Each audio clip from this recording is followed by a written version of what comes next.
सहना भवतु सहनौ भुनक्तु सह वीर्यङ्करवावहै तेजस्विनावधीतमस्तु मा विद्विषावहै। ॐ शान्तिः शान्तिः शान्तिः। सदाशिवसमारम्भां शङ्कराचार्यमध्यमाम् अस्मदाचार्यपर्यन्तां वन्दे गुरुपरम्पराम्। ॐ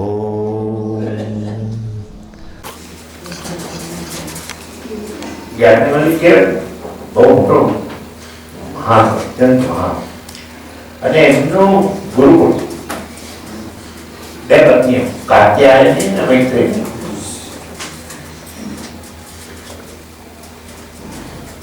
અને ગૃહસ્થ જીવન ઘણું સારું ભાગેલું છે એટલે બંને પત્નીઓ ખુશ. વિચારો એ સરળ નથી, એકને ખુશ કરવા જયારે સરળ કામ હોય ત્યારે ભગવાન કેવી રીતે 16,000 રાણી. એટલે લોકો કહે છે કે ભગવાનને નમસ્કાર ના કરવા જોઈએ તો મહાભોગી તો 16,000 રાણી. અરે પણ એ જે 16,000 વાર નમસ્કાર કરવા જોઈએ, કારણ કે આ 16,000 ને ખુશ રાખવા એક મનુષ્ય બીજા મનુષ્યને ખુશ ન રાખી શકે. બહુ સરળ નિયમ છે. હું ગૃહસ્થની વાત નથી કરતો, એક સરળ એક વ્યક્તિ બીજી વ્યક્તિને જીવન પર ખુશ ના રાખી શકે. It is impossible. જે કરવું એ કરો પણ તોય ના રાખી શકે. જ્યારે વ્યક્તિ પોતાનાથી દુઃખી હોય ત્યારે કોઈ ખુશ ના કરી શકે. જ્યારે વ્યક્તિ પોતાનાથી દુઃખી હોય ત્યારે કોઈ ખુશ ના કરી શકે.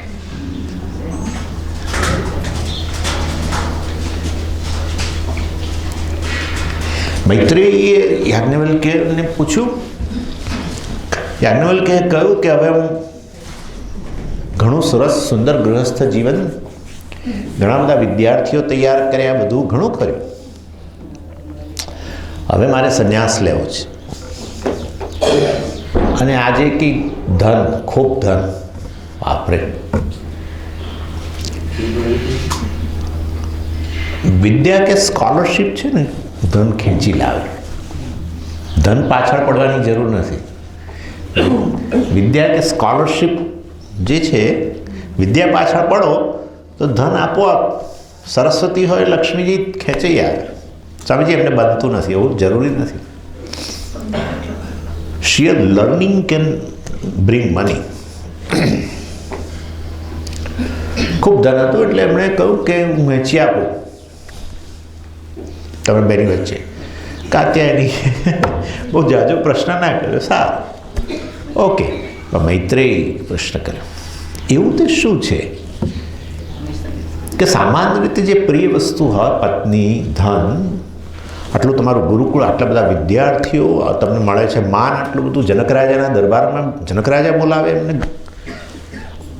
જેમ કે આ તો મને વડાપ્રધાન બોલાવે તમ જરામ, એના જેવી વસ્તુ છે, માન છે. તો આટલું બધું છોડીને તમે એવું તો શું છે કે જઈ રહ્યા છો? મતલબ કે આ બધા કરતાં કોઈ પ્રિય વસ્તુ હોવી જોઈએ. ત્યારે એમણે કહ્યું કે આ આત્મજ્ઞાન. તો સ્વામીજી એમને આત્મજ્ઞાન નહોતું, આત્મજ્ઞાન હતું નિષ્ઠા, સંન્યાસ નિષ્ઠા માટે. એટલે નિષ્ઠા માટે થઈને હું જાઉં છું. મૈત્રેયીને કશી ખબર નહીં આત્મજ્ઞાન શું. એટલે કે છે કે શું આત્મા એટલો બધો પ્રિય છે કે એના કરતાં અમે બધા, હું, ધન, આ તે બધું જ, નામ, કીર્તિ, પ્રતિષ્ઠા, બધા કરતાં એ વસ્તુ તમને વધુ પ્રિય છે, એના માટે તમે છોડો છો. સંન્યાસ આત્મા માટે છે. ત્યારે એમણે કહ્યું કે હા, આત્મા સૌથી વધુ પ્રિય વસ્તુ છે. આત્મા સુખ સ્વરૂપ છે, સુખ પ્રિય હોય છે, કશું બીજું પ્રિય નથી હોતું. સુખ પ્રિય હોય છે. જ્યાં સુખ હોય, આનંદ હોય, ત્યાં પ્રિયતા જતી હોય છે, પ્રેમ જતો હોય છે. પ્રેમ સુખને ફોલો કરે છે. પ્રેમ દુઃખને ફોલો ન કરે. એટલે જગતમાં જે કંઈ પ્રિય છે એ પ્રિય ત્યાં સુધી જ રહે છે કે જ્યાં સુધી એ વસ્તુ સુખ આપે છે. છેવટે બધું એ વાસ્તવમાં સુખ માટે હોય છે. બધું છેવટે આત્મા માટે હોય છે. આ વસ્તુ સુખ આનંદ આપે છે. કોને કોને આનંદ આપે છે? મને. એટલે આ વસ્તુમાં પ્રિયતા હોય તો કારણ કે મને સુખ આપે છે, તો આ પ્રિય છે કે આત્મા પ્રિય છે? આત્મા પ્રિય છે. આ જ વસ્તુ જો દુઃખ આપતી હોય મને, તો આને છોડી દઉં છું.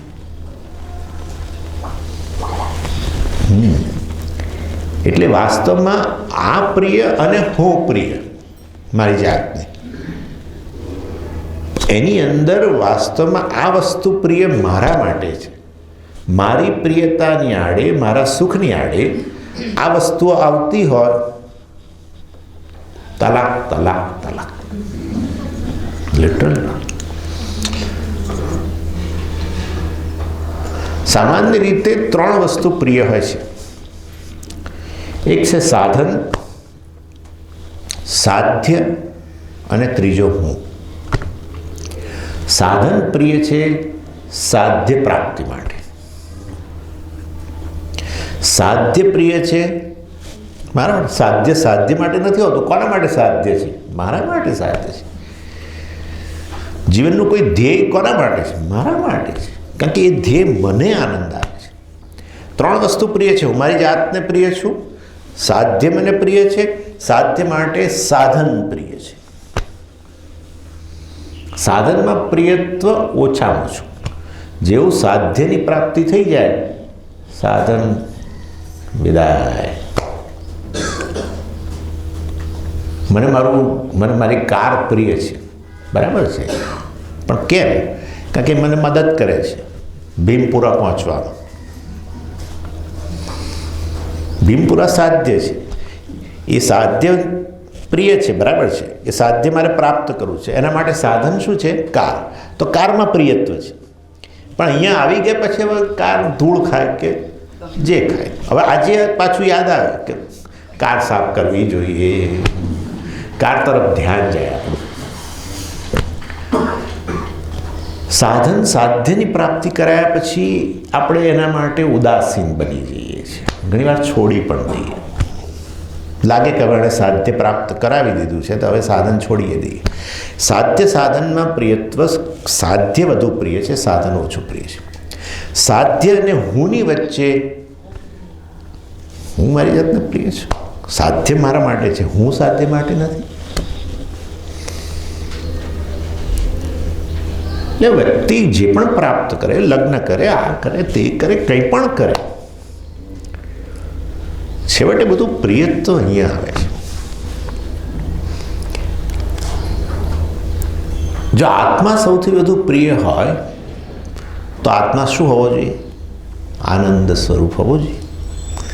કારણ કે પ્રેમ આનંદને ફોલો કરે છે. જો પ્રિયત્વ આટલું બધું આત્મા માટે હોય તો આત્મા જરૂર આનંદ સ્વરૂપ હોવો જોઈએ.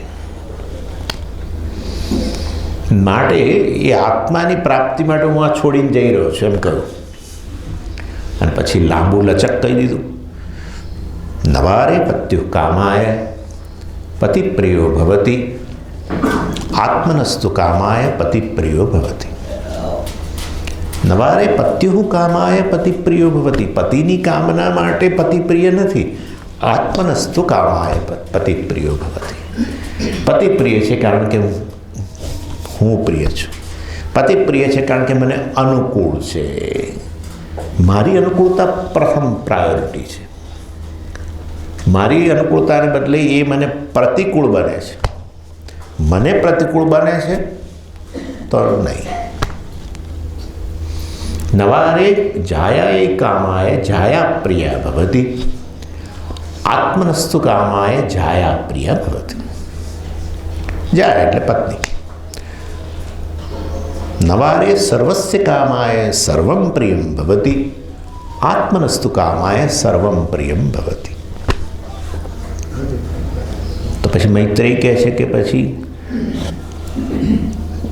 વાસ્તવમાં એ આત્મા માટે તમે બધું છોડી રહ્યા છો. હા, આત્મા જ સૌથી વધુ પ્રિય છે. તો એ આત્મા મારે જાણવો.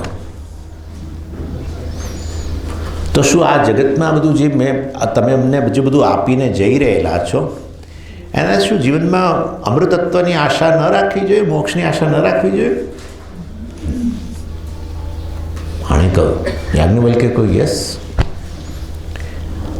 આ વિત્તથી અમૃતત્વસ્ય આશા નાસ્તિ. વિત્ત વગેરે બધી વસ્તુઓ જે છે મટીરિયલ વર્લ્ડ, એનાથી અમૃતત્વની આશા ન રાખવી જોઈએ. કારણ કે એ બધી જ વસ્તુઓ મર્ત્ય છે. મર્ત્ય વસ્તુ અમૃતત્વ ના આપી શકે. જગતની પ્રત્યેક વસ્તુ મર્ત્ય છે અત્યારે જવાની છે. એવી વસ્તુઓ અમૃતત્વ ના આપી શકે.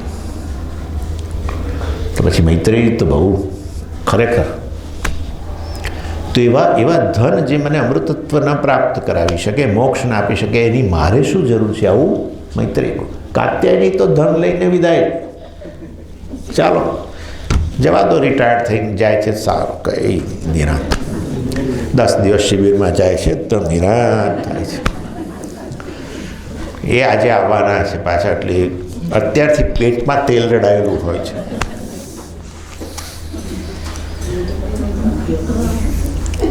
મૈત્રેય કહ્યું તો જે વસ્તુ તમને અમે આપીને જઈ રહ્યા છો એ જો અમૃતત્વ ના આપી શકતો હોય, અને અમૃતત્વ જીવનમાં પ્રાપ્ત કરવું જોઈએ, આત્મા પ્રાપ્ત કરવો જોઈએ, એ અમૃત એના માટે તમે આ છોડી દેતા, મારે શા માટે આ બધું? વિચારો, વેદની આ બધી સ્ત્રીઓ, બધા વિદુષીઓ, બધી કોઈ પુરુષો એમને તોલે ના આવી શકે.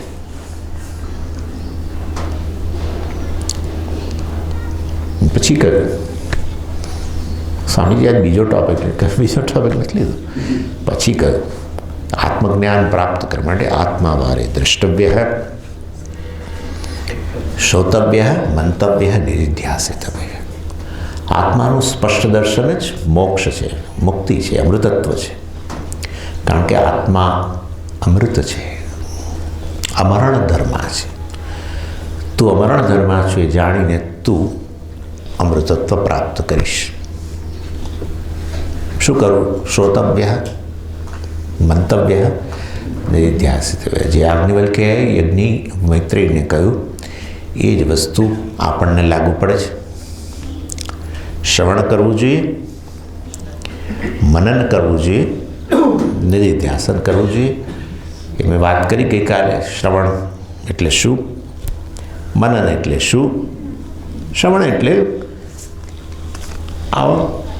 આત્મજ્ઞાન માટે પોતાની જાતને ઉપદેશ માટે જવા દો. જેટલું બોલાશે મોટેથી એટલું બોલીશ. સંભળાય છે? પાછળ નહીં સંભળાતું? અરે વાહ!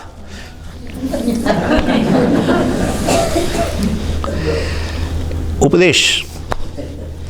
જ્ઞાન પ્રાપ્તિ માટે જ્ઞાનના સાધનને સરેન્ડર થવું જોઈએ. સરેન્ડર.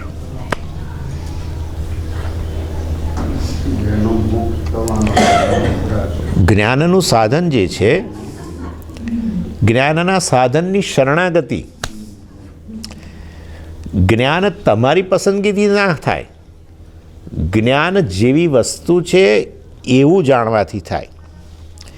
આ મારી સામે હોય અને જાણવા માટે આંખનો ઉપયોગ કરું, અને આ આંખના દર્શન કરાવે, મનમાં એના આકારની વૃત્તિ ઉત્પન્ન થાય. આ ક્લિપ છે એટલે મને ચક્ષુ એના દર્શન કર્યા ત્યાંથી માંડીને આ ક્લિપ છે એ આખી પ્રક્રિયાની અંદર મારી પસંદગી ન ચાલે. ના, મન કે આ ક્લિપ છે, એ વખતે આપણે કહીએ ના આ તો હાફૂસ કેરી છે, ના ચાલે. જ્ઞાન વસ્તુલક્ષી હોય. કર્મ એ પુરુષતંત્ર છે. લક્ષી નથી યોગ્ય શબ્દ. પુરુષતંત્ર, કર્મ પુરુષતંત્ર છે. કર્મમાં જ તમારી પસંદગી છે. જ્ઞાનની અંદર વસ્તુતંત્ર, વસ્તુ નક્કી કરે કે કેવું એનું જ્ઞાન, તમે નક્કી ન કરી શકો.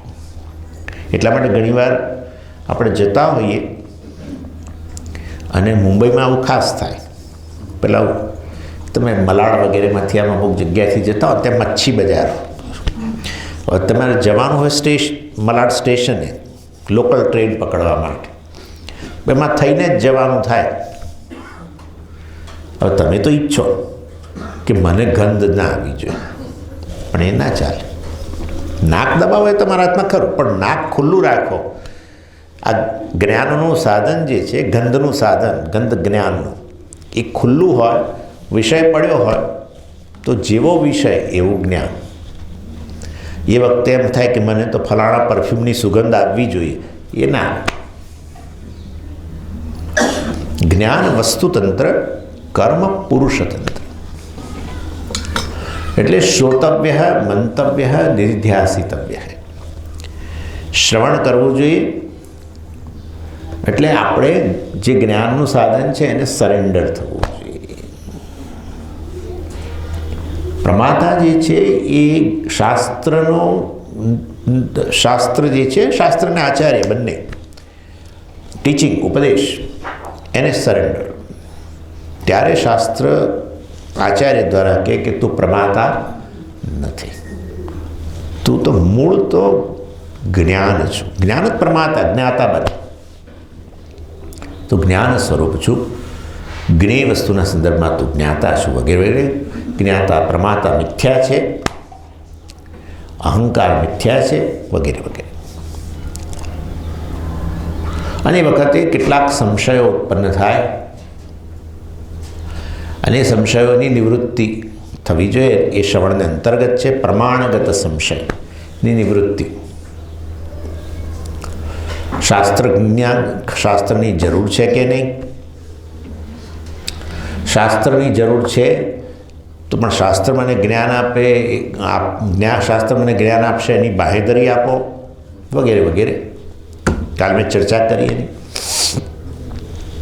એ બધા સંશયો જતા રહ્યા. શાસ્ત્રની જરૂર છે જ, શાસ્ત્ર જ્ઞાન આપે જ છે, શાસ્ત્ર અપેક્ષા રાખે છે થોડી ઘણી આપણી પાસે અધિકારીત્વની. જે તે જ્ઞાનને અનુરૂપ અધિકારીત્વ જોઈએ અને માટે જરૂર જ્ઞાન થાય અધિકારી હોઈએ તો. પછી કહ્યું મનન, પ્રમેયગત સંશય. પ્રમેય એટલે બ્રહ્મ, આત્મા, જે જાણવાનું છે એ પ્રમેય કહેવાય. અને એના વિષયના સંશય, પ્રમેયગત સંશય, બ્રહ્મ વિષયક સંશય. બ્રહ્મ કે આત્મા શું છે? બધું આત્મા જ છે. આપનોતી આત્મા, વ્યાપનોતી, આપનોતી વ્યાપનોતી આત્મા સર્વને વ્યાપીને રહેલો છે. જીવ, જગત અને ઈશ્વર ત્રણેને વ્યાપીને રહેલો છે. માટે હું જીવ જે મારી જાતને કહું છું, પણ હું પણ આત્મા છું. જગત પણ આત્મા છે, ઈશ્વર પણ આત્મા છે. ઈશ્વર પણ મિથ્યા છે. મહાન સંશયો ઉત્પન્ન થાય. મેં કાલ કહ્યું, હું વળી કેવી રીતે આત્મા, વગેરે. જગત કેવી રીતે આત્મા, સંશય થાય છે. આ બધા સંશયોની નિવૃત્તિ કરવા માટે સઘન અભ્યાસ, સઘન અભ્યાસ. ખાસ કરીને પ્રકરણ ગ્રંથોનો અભ્યાસ, ભાષ્યનો અભ્યાસ, એને સઘન અભ્યાસ કહેવાય. એનાથી બધા સંશય, કારણ કે એ લોકો આચાર્યો સંશય ઉઠાવે. આપણે તો ઉઠાવીએ જ છીએ, આપણે તો ઘણીવાર નથી ઉઠાવતા, પણ આચાર્ય સંશયો ઉઠાવે ને એનો બાદ કરે, એને નિરાકરણ કરે. પછી નિધ્યાસન, સ્પષ્ટ જ્ઞાન હોય પણ તો બુદ્ધિમાં છે. બુદ્ધિમાં સ્પષ્ટ જ્ઞાન હોય તો ટકતું નથી. ઘણીવાર સ્પષ્ટ જ્ઞાન સહિત પ્રવચન પણ અપાય.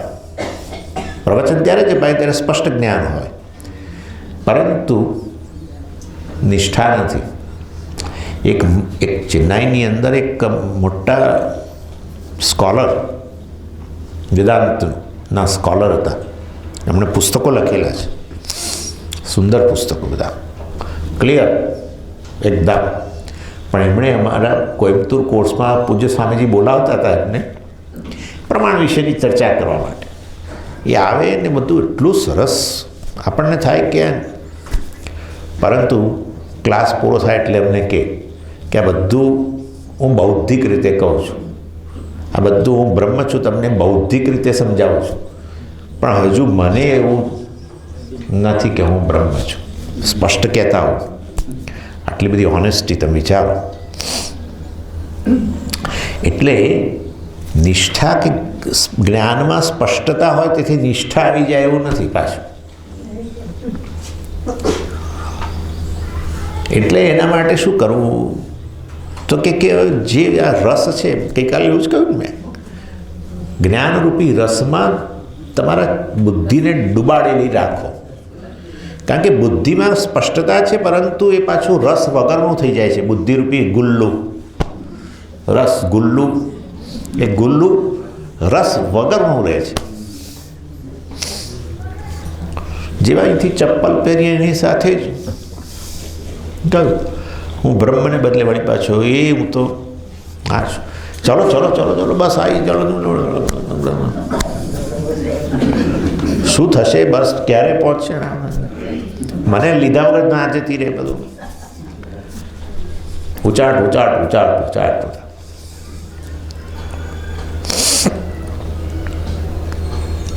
એટલે બુદ્ધિ રૂપી ગુલ્લાને ડૂબાડેલી રાખો રસમાં, તો પછી તો થઈ જ જવાનું છે. ગુલ્લુ ગુલ્લુ નહીં પણ રસગુલ્લુ બની જશે. અને ડૂબાડી રાખવા માટે જે પ્રક્રિયા અપનાવીએ એને નિધિધ્યાસન કહેવાય. એમાં મેં પહેલું તમને કહ્યું હતું, રસમાં ડૂબાડી રાખવા માટે રસ સાથે જોડાયેલું રાખવું. તો જોડાયેલું રાખવું બુદ્ધિને. શું કરીએ? મિત્રોને બોલાવો, સમાન રસ ધરાવતા લોકોને બોલાવો. હા, પણ એમને રસ ના હોય તો શું કરવું? રસ ઉત્પન્ન કરો. કેવી રીતે કરીએ? આવો ચા પાણી કરવા આવો એમ કહેવાનું. એ આવે એટલે અહીંયા ટેબલ પર 2-4 પુસ્તકો રાખવાના આવા. હા, સારા એકદમ આકર્ષક દેખાય એમ ટાઇટલ એવા. શું છે આ બધું? જુઓ ને, આજકાલ હું અભ્યાસ કરું છું આપણે કહેવાનું. અને એ પછી આગળ સહેજ ઇન્ક્વાયરી કરે કે માઇક લઈ લો હાથમાં, બસ.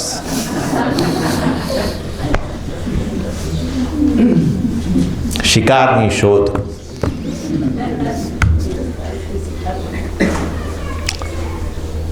સમાન રસ ધરાવતા લોકો હોય છે. જો આપણને રસ હોય તો આપણા જેવો રસ ધરાવતા લોકો મળી જાય છે.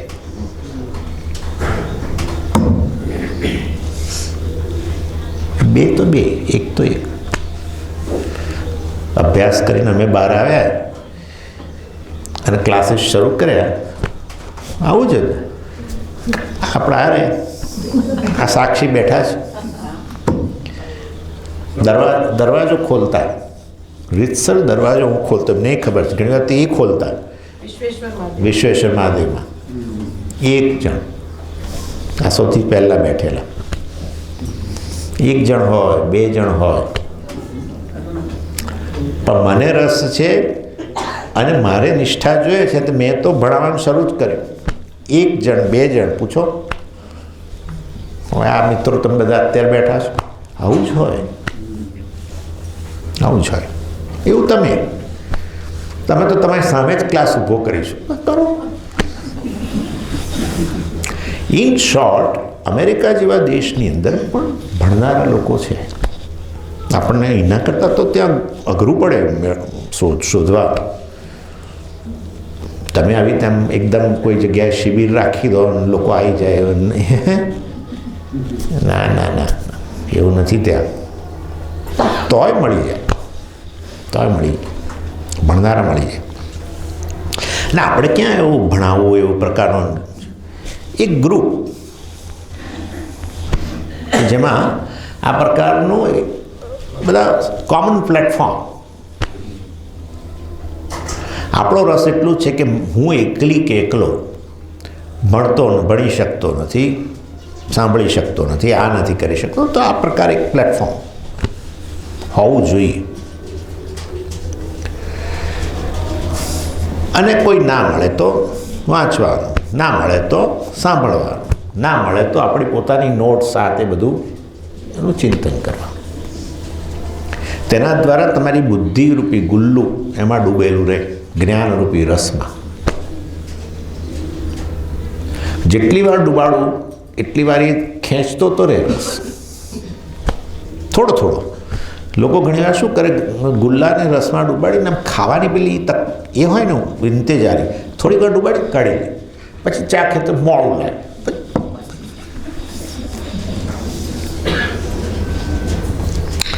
બીજું પ્રકાર છે, બસ અહીંથી ગયા પછી અમદાવાદ કે જ્યાં પણ, વડોદરા, ભાવનગર, જ્યાં હોય ત્યાં ગયા પછી આપણે હું જ્ઞાની છું, બસ દેટ્સ મને જ્ઞાન થઈ ગયું છે. બોલવા માટે નહીં, તમારા માટે. બીજાઓને એવું નહીં કે હું જ્ઞાની છું, પગે લાગ, ચાલ હું જઈને આવ્યો હમણાં. હું આ બધું કહું છું મજાકમાં, પણ આ પ્રકારે કરજો. ઓનેસ્ટલી મને જ્ઞાન છે. અને જ્ઞાન હોય ને કેવા પ્રકારનો વ્યવહાર હોય એવો વ્યવહાર કરો. પણ એવો જ્ઞાનીનો વ્યવહાર કેવો હોય એ તો મેં તમને કહી દીધું. ભગવાને 3 જગ્યાએ કહ્યું. સ્થિતપ્રજ્ઞ વિભાગમાં કહ્યું, 13મા અધ્યાયમાં કહ્યું, 14મા અધ્યાયમાં કહ્યું, 21 થી 27 શ્લોકમાં કહ્યું. એ જોઈ લેવાનું આપણે પહેલાં. અને આ બધું જ્ઞાન મને છે, માટે આવો જ્ઞાની જેવો મારો વ્યવહાર છે, બસ આવો. શરૂમાં નહીં લાગે, શરૂમાં તમને એમ થશે કે આ બધો દંભ છે એવું તમને લાગશે, પરંતુ એ દંભ તો દંભ ચાલુ રાખો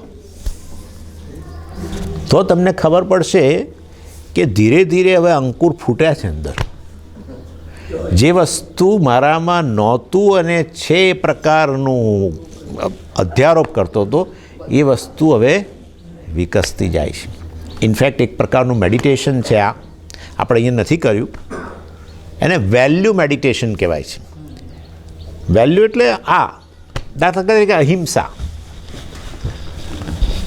આપણે કારણે અનેક લોકો દુભાતા હોય છે, આપણને અંદરથી જ થાય છે, પણ આપણે સુધરી શકતા નથી. ઘણીવાર એટલી બધી કડવાશ હોય છે, વાતમાં કડવાશ પ્રગટ થાય. આપણને એવું ખ્યાલ નથી આવતો કે આપણે અન્યની લાગણીને દુભાવી રહ્યા છીએ. આપણા માટે બહુ સ્વાભાવિક હોય છે, કારણ કે આપણો ઉછેર એ પ્રકારનો છે. અમુક જગ્યાએ ઉછેરા હોય ને એટલે અમુક રીતે બોલતા હોઈએ છીએ.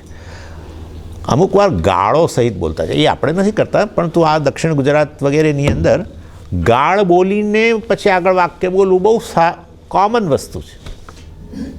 હા, સુરત વગેરે, તમે તો કદાચ, હું તો રહેલો છું એટલે કહું તમને, બહુ કોમન. એ લોકોને એવું નથી કે મેં ગંદુ કંઈક બોલ્યા, એવું નથી હોતું.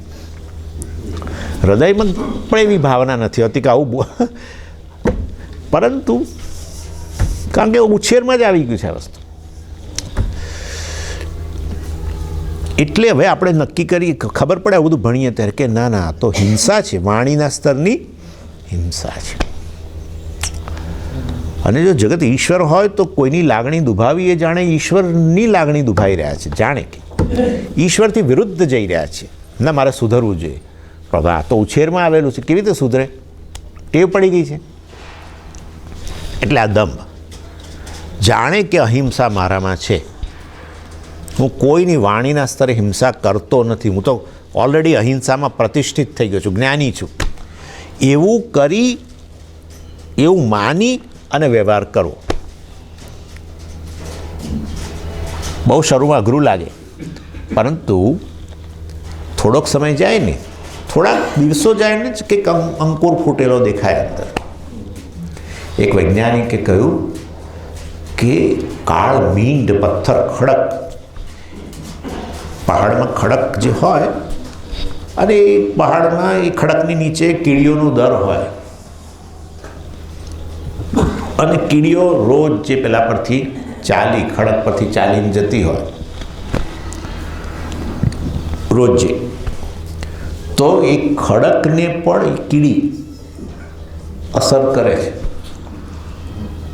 ખડક જેવો વસ્તુ અત્યંત સોલિડ, કીડી રોજ જેના પર ચાલીને જતી હોય, ભલે અસર સૂક્ષ્મ દેખાતી હોય પણ અસર કરે છે. એટલે એવી રીતે આપણને બિલકુલ કશી અસર, આપણું હૃદય ખડક જેવું હોય અને આ પ્રકારનો ખાલી આવી લાગણી ઉત્પન્ન કરીએ, હું તો અહિંસક છું, કોઈની હિંસા કરતો જ નથી, જ્ઞાનમાં સ્થિત છું, વગેરે વગેરે.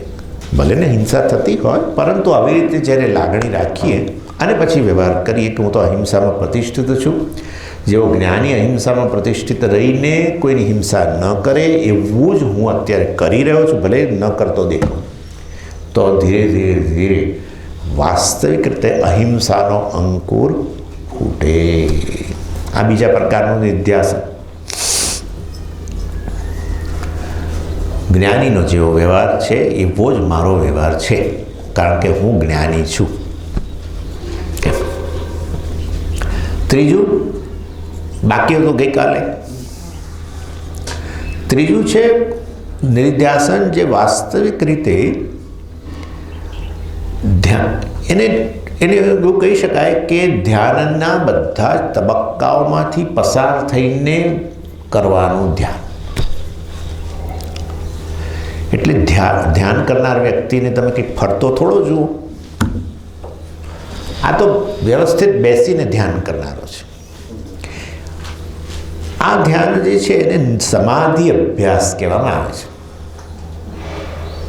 અભ્યાસ એટલે પ્રેક્ટિસ, સમાધિ એટલે ફોકસ. પહેલાં મેં તમને કહ્યું હતું, શું કહ્યું હતું? બ્રહ્માભ્યાસ, યાદ હોય તો. સાંભળવું, બોલવું, સાંભળવું, બીજાને શીખવાડવું, આપણે મનન કરવું, વાંચવું પુસ્તક, આ તે, આ બધું બ્રહ્મ અભ્યાસ કહેવાય. એમાં પ્રેક્ટિસ છે. પણ આ સમાધિ અભ્યાસ, એમાં ફોકસ શેના પર? બ્રહ્મ પર ફોકસ નહીં. આપણી જે મુશ્કેલી હોય એને આધારે વેદાંતના જે અભ્યાસ કરી રહ્યા છીએ એમાંથી એ પાર્ટ પર ફોકસ. દાખલા તરીકે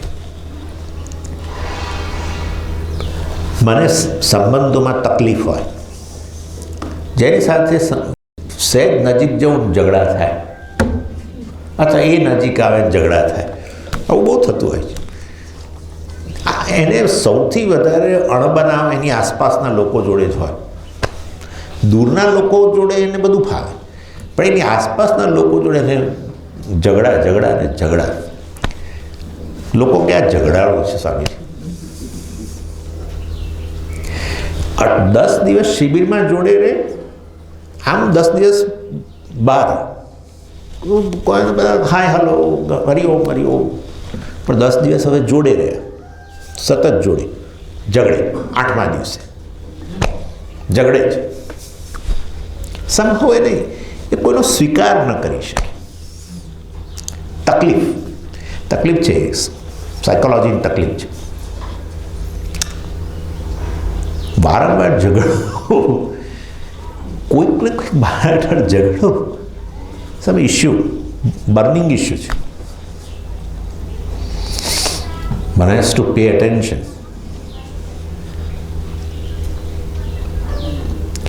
પછી એને થાય, આ બધું ભણે ને ત્યારે કેમ મને આ બધા સાથે સંબંધમાં કેમ તકલીફ થાય છે? હવે એને આ મહારાજ જે ભણાઈ રહ્યા છે ને એને ને આ મારી મુશ્કેલીને શું સંબંધ છે? મારે આ મુશ્કેલીથી મુક્ત થવું છે. હા, એટલે અહીંયા ચિદાનંદ પછી બાજુએ રહે. પણ આત્મા વાસ્તવમાં અસંગ છે, એ પર ધ્યાન કેન્દ્રિત કરે. સંગ એટલે સંબંધ. સંબંધમાં મુશ્કેલી હોય તો એ મુશ્કેલી ઉત્પન્ન ન થાય.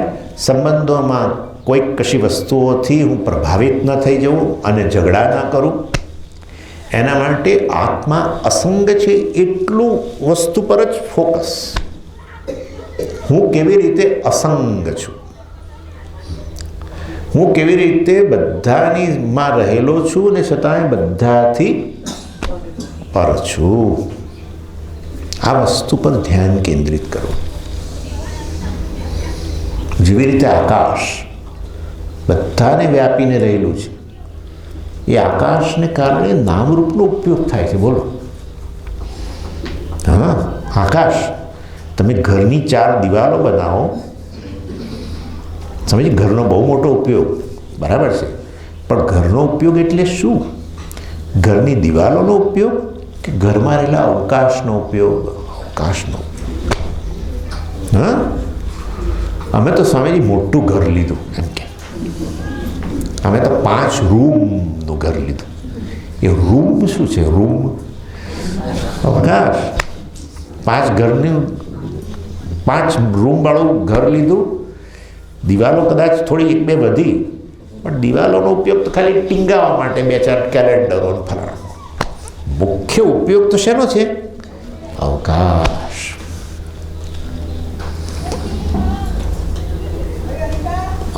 અમેરિકા પ્લેનમાં જાય તો શું પ્લેનની દિવાલમાં?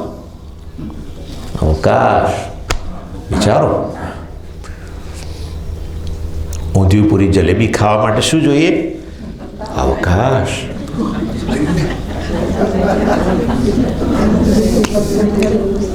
ખબર પડી ગઈ, પેપર ફૂટી ગયું. અવકાશ, એક જ અવકાશ, મહાકાશ, સર્વત્ર વ્યાપ્ત. જે તે નામરૂપથી ની ઉપાધિવાળું એન્ક્લોઝડ, એનો ઉપયોગ એક જ અવકાશ. વિચારો તમે, ઉપયોગ ભિન્ન. રૂમમાં રહેલા અવકાશ અને માટલીમાં રહેલા અવકાશમાં મહાન ભેદ. માટલીમાં રહેલા અવકાશમાં તમે રહી ન શકો, રૂમમાં રહેલા અવકાશમાં પાણી ના ભરી શકો. આવું અવકાશ જે બધામાં અંદર બહાર દિવાલોમાં વ્યાપેલું છે, સર્વત્ર વ્યાપેલું હોવા છતાંય એ નામરૂપના ગુણધર્મોથી પર બિલકુલ. માટલીમાં રહેલો અવકાશ છે, સમજી, એ બિચારું ભીંજાઈ ગયું છે. કદી ના ભીંજાય. સમજ્યા ને? એટલે વાસ્તવની અંદર હું આવો અવકાશ જેવો છું, નેચરલ, સર્વમાં વ્યાપેલો છું. હવે ચિદાનંદ નહીં કહું, પણ તમે જાણો છો બધું, સર્વવ્યાપી છું.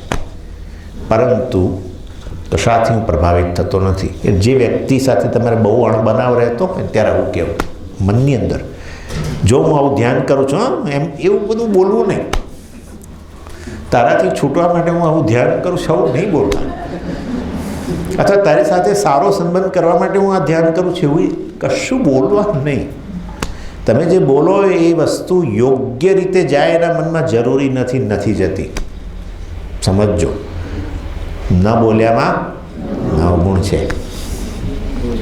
એ બહુ પૂછપૂછ કરે, શેનું ધ્યાન કરે તું, શેનું ધ્યાન કરે છે? તો પછી કેવું કે આવું કરીએ છીએ, ભણીએ છીએ, એનું કંઈક ધ્યાન કરીએ છીએ. વધારે પૂછે તો પછી એને શિષ્ય બનાવી દેવો, પણ ત્યાં સુધી બોલવું નહીં.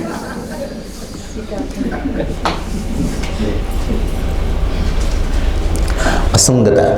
બીજા કેટલાક છે, એ લોકોને મૃત્યુનો ભય હોય છે. સમજીએ તો બધાનો ના, મેં જોયેલા છે. એવું હોય કે આપણે નાના હોઈએ બાળપણમાં જ, ત્યારે કોઈક મૃત્યુ જોયું, અને કોઈક બની શકતું હશે ઘણીવાર માનું મૃત્યુ થઈ જાય, પિતાનું મૃત્યુ થઈ જાય, અને આપણે તો બહુ પ્રિય હોય બાળક તરીકે મા બાપ, અને એની અસર, કારણ કે લોકો રડે, આવે, બધું બોલે. મને હું તદ્દન નાનો નથી, ઉંમર મારી 6, 7, 8, 10 વર્ષ હોય, એટલે બધું સમજી શકું એ શું બોલે છે. અને હું પૂછપૂછ કરું માને કે પપ્પાને મળવું છે, પપ્પાને મળવું છે. પપ્પા ભગવાનને ઘેર કે આમ તમે જુઓ છો, આ બધું જસ્ટ જનરલ કહું છું, તમે જબરજસ્ત અસર પડે. અને ત્યારથી જ એ મૃત્યુનો ભય કદાચ પેસી જાય ક્યાંક કોઈક વાર એવું બનતું હોય છે કંઈક જગ્યાએ એક્સિડન્ટ થાય અને આપણે એમાં જ હોઈએ અને આપણે માંડ બચી જઈએ, મહાન મૃત્યુનો ભય બેસી જાય. એ ભય, મૃત્યુનો ભય જે વ્યક્તિમાં હોય એ બીજાઓના મૃત્યુના ભય કરતાં જરા ઇન્ટેન્સિટી એની વધારે હોય. એ વ્યક્તિને વારે મૃત્યુનો ભય આવે. અમેરિકામાં હું આવા લોકોને મળું છું જે લોકોને સતત સામાન્ય તાવ જેવું આવે તો એમને તરત એમ મૃત્યુ જ દેખાય, કંઈ પણ નાનું મોટું મૃત્યુ જ દેખાય સીધું. ભયભીત, બહુ જ ભયભીત. હવે આવા લોકો હમણાં દાખલા તરીકે હું જ છું આવો અને વેદાંતનો અભ્યાસ કરું છું અને એમાંથી છૂટવું જ મારે. હવે સ્વામીજી તમે ભણાવ્યું એનો ઉપયોગ શું? બોલો, મારામાંથી મુક્ત થવું છે.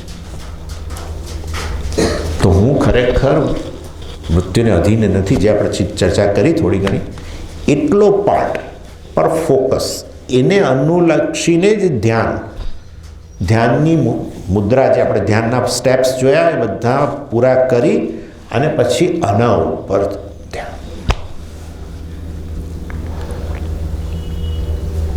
એક વિશેષ આસનમાં બેસવું, એક વિશેષ જગ્યા, તે બધું જે આપણે ચર્ચા કરીએ છીએ, જે ભગવાનની 6થા અધ્યાયમાં ચર્ચા કરી ધ્યાન યોગની અંદર. શુચૌદેશે પ્રતિષ્ઠાપ્ય સ્થિરમાસનમ આત્મનઃ વગેરે વગેરે વગેરે. અર્થાત ધ્યાનનો એક ટ્રેડિશનલ, આપણે જે બેસીએ ધ્યાનની મુદ્રામાં બેસી શરીરની સ્થિતિ વગેરે કરી અને પછી આટલા પાર્ટ પર રોજ જે ધ્યાન કરવા, બીજું બધું ભૂલી જવાનું. હું તો બ્રહ્મ છું, આમ ને નિત્ય, આટલું નિત્ય વસ્તુ, મતલબ કે બરાબર છે, અહીંયા જ જોઈશે.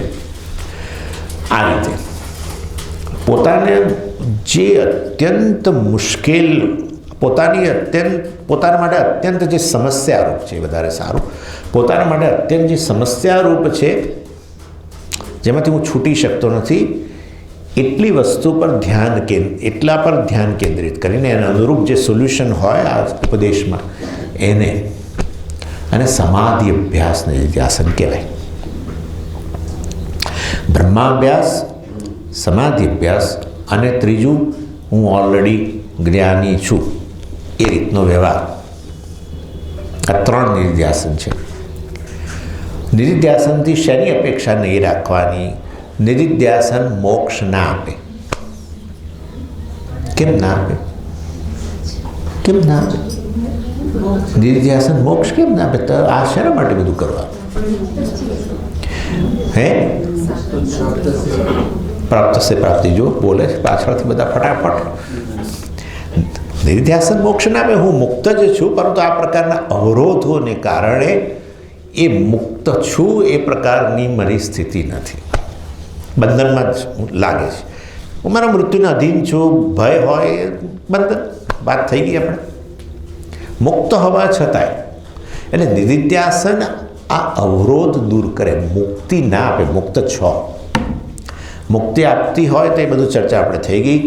મુક્તિ નિધિધ્યાસન આપતી હોય તે પહેલાં મુક્તિ નહોતી. તો મુક્તિ આ રીતે આવતી હોય નિધિધ્યાસન કરતી વખતે, તો એ પછી જશે, જે આવે છે એ જાય છે. એટલે નથી, મુક્ત જ છું, પરંતુ એ મુક્તિનો જાણે મને અનુભવ નહોતો. જ્ઞાન હોવા છતાં પણ જ્ઞાનનું ફળ નહોતું. એના માટે અવરોધ, નિધિધ્યાસન અવરોધ તમારો દૂર કરે છે. એટલે નિધિધ્યાસન મોક્ષ ના આપે. નિધિધ્યાસન જ્ઞાન નથી આપતું. જ્ઞાન તો ઓલરેડી છે, શ્રવણથી જ્ઞાન પ્રાપ્ત થાય છે, નિધિધ્યાસનથી નહીં. જ્ઞાન હોવા છતાં પણ વાસ્તવમાં જાણે ઉડી જતું હતું એવું લાગતું હતું. જેવું ચપ્પલ પહેરી અને ઉડી જાય છે એવું લાગે છે, જતું રહે છે. પેલો છાંટે ને પાઉંભાજીના તવા ઉપર ઉડી એક એવું. એટલે નિધિધ્યાસન જ્ઞાન નથી આપતું, નિધિધ્યાસન મોક્ષ નથી આપતું. નિધિધ્યાસન કોઈક પ્રકારનું અલૌકિક અનુભવ, કારણ કે ધ્યાનમાં બેસીએ અને રોજે બેસીએ તો પછી કોઈક અલૌકિક અનુભવ થાય. એ અલૌકિક અનુભવ વાસ્તવમાં મોક્ષ છે. અલૌકિક અનુભવ જે પણ વસ્તુનો થાય એ વાસ્તવમાં આત્માની અનાત્મા છે. પતી ગયું. જેનો પણ થાય અનુભવ એ હું નથી. લૌકિક અનુભવ લૌકિક વસ્તુનો હોય, અલૌકિક અનુભવ અલૌકિક વસ્તુનો હોય. અનુભવ કરનારાની વાત કરીએ છીએ, અનુભવના વિષયની નહીં. જો અનુભવ થયો તો પછી મારે તમને પૂછવું જોઈએ શેનો અનુભવ થયો? એ જેનો અનુભવ થયો એ આત્મા નથી. That's it. તમે તો કહેતા હતા જ્ઞાતા અને જ્ઞેય બંને છે. હા, પણ તમે અનુભવના વિષયને જ મોક્ષ કહેવા માગો છો. તમે કહો કે ના, અનુભવ કરનારો અને અનુભવનો વિષય બંને આત્મા છે, તો જરા જુદી વાત છે. તો પછી એવા સંજોગોમાં ખરેખર તો હું અનુભવ કરનારો એ નથી અને અનુભવનો વિષય નથી, એ પાછું ઉમેરવું પડશે. બરાબર ને? એટલે ખરેખર અલૌકિક અનુભવ થાય નિધિધ્યાસનમાં, ધ્યાનમાં, અને મોક્ષ છે, મોક્ષ થયો એ પણ ન કહી શકાય. આ રીતે આ બધી વસ્તુઓ જે છે, મતલબ કે નિર્ધ્યાસન વગેરે જે છે, એ જે જ્ઞાન તમે પ્રાપ્ત કર્યું છે એ જ્ઞાનમાં વધુ સ્પષ્ટતા આપે, અવરોધો દૂર કરે, વધુ ક્લેરિટી. એ ક્લેરિટી કે જ્ઞાન કેવળ બુદ્ધિના સ્તરે ન રહ્યું, હવે અહમના સ્તરે આવી ગયું. હું મુક્ત છું એ પ્રકારથી કહી શકે. અને એનો માનસિક મનના સ્તરે પણ ફાયદો થાય. આ જ્ઞાનમાં નિષ્ઠા આવતી જાય એમાં મનના સ્તરે પણ ફાયદો થાય. અને એ છે ફાયદો કે મનમાંથી જે પેલી રિએક્શન આવતી હોય એ બધી દૂર થઈ જાય. દૂર તો થાય કરતાં પણ ઓછી થઈ જાય, એ વધારે સારું. ફ્રીક્વન્સી ગુસ્સાની પહેલાં દિવસમાં 5 વાર ગુસ્સો આવતો હતો, એ હવે 2 વાર આવે. બીજું, ગુસ્સો જ્યારે આવે ત્યારે એની ઇન્ટેન્સિટી બહુ જ હતી. ત્રીજા ઘેર સાંભળે લોકો કે પેલા ગુસ્સે થયા છે, એને બદલે જરા દિવાલો સાંભળે ત્યાં સુધી. અને એકવાર આપણે તો ગુસ્સો પહેલાં આવતો હતો ને, સવારે આવ્યો હોય તો સાંજ સુધી એવું ને એવું હોય. ના, હવે એમ કરીને હવે ચલો ચા સાથે પીએ એમ કરી ભાઈ કલાક પછી પાછા. એટલે જે પણ આપણી જે લાગણીની સમસ્યાઓ છે, સમસ્યાઓની ફ્રીક્વન્સી ઘટે, એની ઇન્ટેન્સિટી ઘટે, અને એમાંથી રિકવરી ઝડપી બને. બસ એ અંતઃકરણના સ્તરે થતો નિધિધ્યાસનથી થતો ફાયદો છે. અને અહમના સ્તરે તો સ્પષ્ટ થઈ જાય હું બ્રહ્મ છું વગેરે, પૂર્ણ છું વગેરે વગેરે વગેરે. જે અવરોધો હતા બધા જતા રહે, જે ડાઉટ્સ હતા જતા રહે. આ જ્ઞાન પ્રાપ્ત કરનારા જ્ઞાની જે છે એ જ્ઞાનીને મનમાં કોઈ રિએક્શન જ ના આવે એવું નહીં. સમજી લેજો, જ્ઞાનીના મનમાં સહેજ પણ રિએક્શન ના આવે. એટલે કહેવાનો આશય એ છે કે મનમાં રિએક્શન ના આવે એવું નહીં. તમે શરીરમાં ઇમ્યુનિટી હોય તેથી રોગ આવે જેવું નહીં.